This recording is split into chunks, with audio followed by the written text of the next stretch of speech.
Eh bien bonjour à tous et bienvenue dans ce nouvel épisode de cette série des decks d'animé. Aujourd'hui on passe à l'épisode 2 de la série 5Ds, donc l'analyse complète des decks des personnages.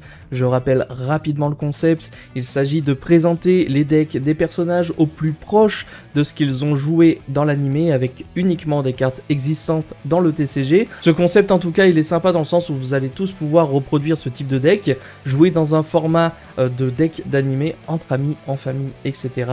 et pouvoir vous rapprocher d'une collection assez sympa de decks d'animé. Aujourd'hui évidemment on va parler de Jack Atlas, l'un des personnages les plus importants de 5Ds, qui d'ailleurs a même fait un retour dans l'animé Arc 5 avec un deck encore plus puissant autour des diapasons et des dragons rouges Arc Démon.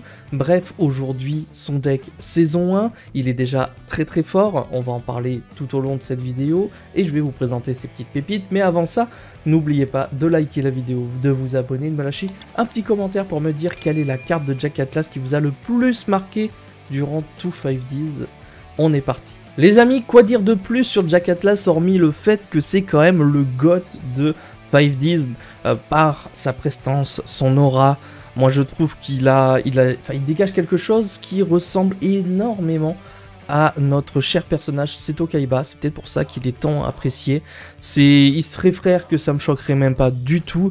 Une arrogance démesurée, mais un style de combat très important. C'est pourquoi durant cette première saison, je lui ai mis la note de 4 étoiles sur 5. On pourrait même pousser au-delà à 5 sur 5 déjà, parce que c'est le king de Domino City.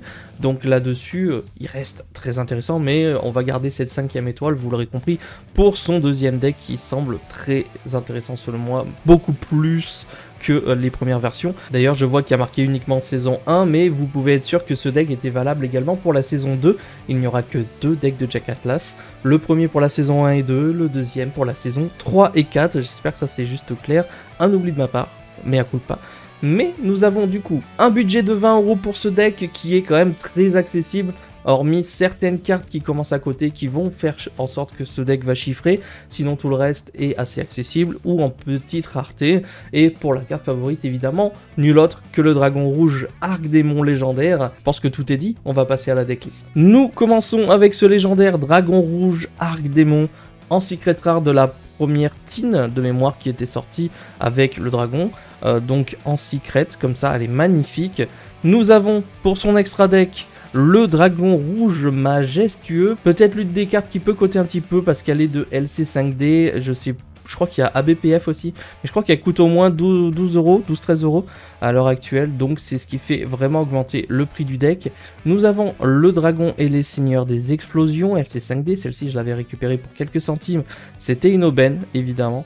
Je crois qu'elle est dispo pour pas trop cher encore maintenant, donc foncez évidemment si vous voulez reproduire ce type de deck, parce que vous avez quelques cartes comme celle-ci qui sont pas faciles à choper et qui n'ont pas été réimprimées depuis un certain moment. Le multigolem suprême, tout le monde l'avait pioché à l'époque dans le tout premier set de 5Ds, donc je crois que ça c'était la genèse du dueliste ou un truc comme ça, je ne sais plus du tout, mais voici, nous avons un des dragons des plus légendaires de ces premiers decks de Jack Atlas, avec le dragon Tornade que j'avais trouvé incroyable et qui permettra derrière aussi avec un synthoniseur niveau 2 de faire directement le dragon rouge Arc Démon, ogre de la tristesse de sang. Vous voyez, il y a quand même pas mal de cartes de ABPF d'origine, vous avez quand même beaucoup de cartes de Jack Atlas qui sont sorties là-dedans. Le mangeur de pièges qui avait eu une place un petit peu dans la méta, il fut un temps, puisque tout simplement on pouvait l'invoquer spécialement en envoyant un piège contrôlé par notre adversaire au cimetière, et quand il y avait des méta où il y avait des pièges assez contrôle, pièges continus, etc., on pouvait invoquer spécialement cette carte et se débarrasser du piège en question, donc ça c'était une très bonne carte.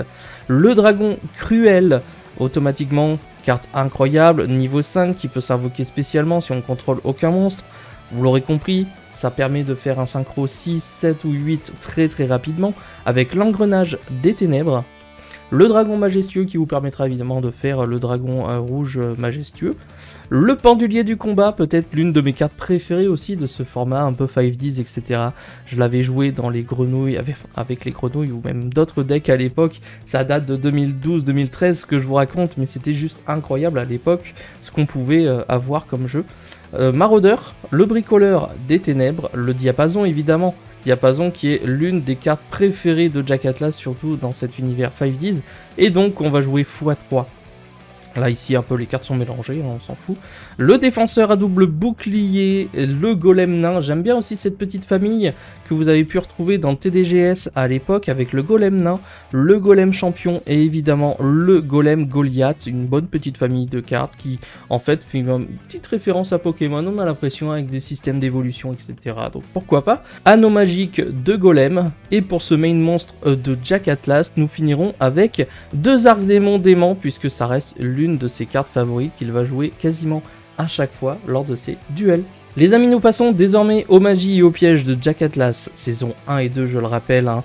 Tornade géante, je crois que dans la saison 1 on le voit pas beaucoup, à part avec des flashbacks.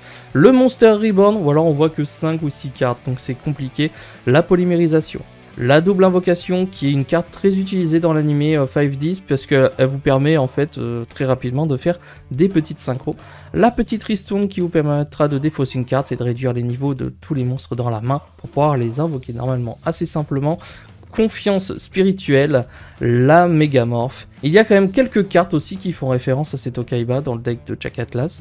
Des synchronisations et on passe au piège avec la porte spatiale, la lignée de destruction, la chaîne démoniaque, encore une fois, petit clin d'œil avec le sortilège de l'ombre de cet Okaiba. Bref, ici vous l'aurez compris, le cadeau de rétablissement, la réfraction synchronique, attrape synthoniseur, carte que j'avais galéré à retrouver, je sais même pas pourquoi. La puissante renaissance, carte très intéressante, feu de colère hein, qui se jouera justement avec le dragon rouge Archdémon. Il y a beaucoup de cartes nominatives aussi. Archdémon du cauchemar. Nous aurons la porte du destin qui a bel et bien été jouée pour le coup par Jack Atlas dans cet animé. Et enfin, le deuxième, des cadeaux de rétablissement qui s'est un petit peu perdu. Normalement, il y en avait bien 2. Hop, c'est bien ça, hein. Vous avez 2 de ces cartes dans le deck de Jack Atlas. Les amis, voici pour le deck de Jack Atlas, saison 1 et 2. N'hésitez pas à me donner tous vos retours dans l'espace commentaire si vous avez déjà des versions de ces decks-là chez vous, parce que j'imagine que je ne suis pas le seul à collectionner les decks des personnages et que vous avez peut-être au moins fait les personnages principaux. Vous verrez évidemment que dans ce type de série, vous allez avoir beaucoup de personnages secondaires aussi qui sont très intéressants, mais pas tous parce que j'ai pas pu tout faire. Il y avait beaucoup de cartes non existantes dans cette série 5Ds. En tout cas, je vous prépare du lourd. Rien que pour ça, activez la cloche des notifications, c'est très important et je compte sur vous pour bombarder aussi bien en like qu'en commentaire ce type de vidéo car l'audience manque un petit peu et ça me ferait plaisir de pouvoir continuer ce type de sujet si réellement ça vous intéresse. En tout cas, merci d'être resté jusqu'au bout, on se donne rendez-vous pour une prochaine vidéo, c'était Yamiro. Ciao les potes!